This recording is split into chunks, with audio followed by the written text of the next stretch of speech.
1839 में दक्षिणी गुजरात के नवसारी गांव के पारसी परिवार में एक ऐसे बच्चे का जन्म होता है जिसे देख के गांव के लोगों को भी नहीं लगा होगा कि यही बच्चा आगे चलकर देश ही नहीं बल्कि दुनिया के सबसे बड़े परोपकारी इंसानों में से एक होगा। उन्होंने बिल गेट्स जैसे कई दिग्गज उद्योगपतियों को पछाड़ा और अपना नाम पहले स्थान पर दर्ज करवाया।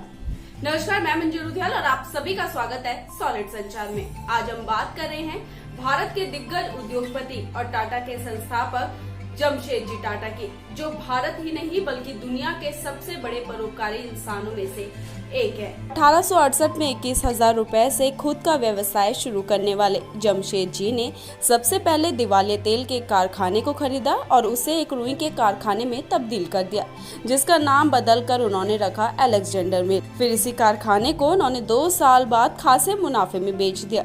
इस पैसों के साथ उन्होंने नागपुर में 1874 में एक रुई का कारखाना लगाया। महारानी विक्टोरिया ने उन्हीं दिनों भारत की रानी का खिताब हासिल किया था और जमशेदजी ने भी वक्त को समझते हुए कारखाने का नाम इम्प्रेस मिल रख दिया, जहां इम्प्रेस का मतलब महारानी था। औद्योगिक विकास कार्यों में जमशेदजी यही नहीं रुके, बल्कि देश के सफल औद्योगिकरण के लिए उन्होंने इस्पात कारखानों की स्थापना की महत्वपूर्ण योजना बनाई और ऐसे स्थानों की खोज में निकल गए जहां लोहे की खदानों के साथ कोयला और पानी सुविधा से प्राप्त हो सके, और अंत में उन्हें बिहार के सिंहभूमि जिले के जंगलों में वह स्थान प्राप्त हुआ जहाँ इस्पात की दृष्टि से बहुत ही उपयुक्त चीजें मिली।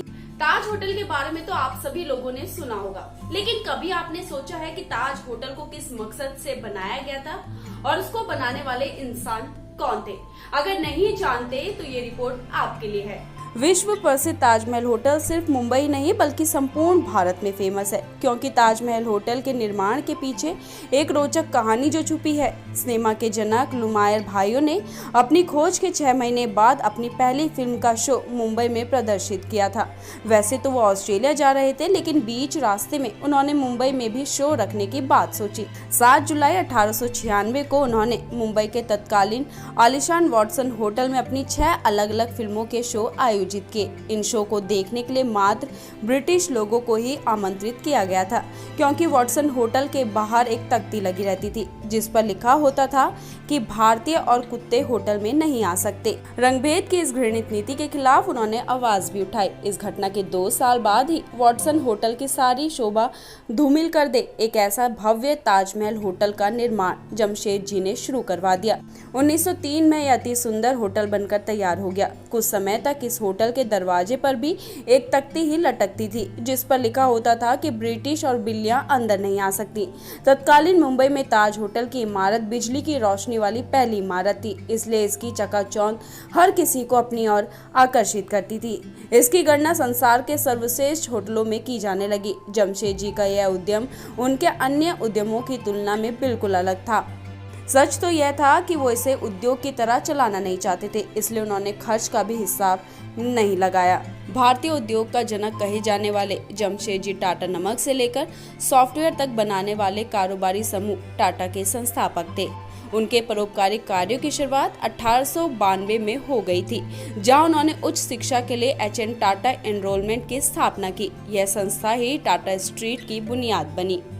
हुरून रिपोर्ट और एडलगी फाउंडेशन द्वारा शीर्ष 50 दानदाताओं की सूची में भारत के दिग्गज उद्योगपति जमशेदजी टाटा एक सदी में 102 अरब अमेरिकी डॉलर यानी कि मौजूदा मूल्य के हिसाब से करीब 7.57 लाख करोड़ रुपए दान देकर दुनिया के सबसे बड़े परोपकारी के रूप में उभरे हैं।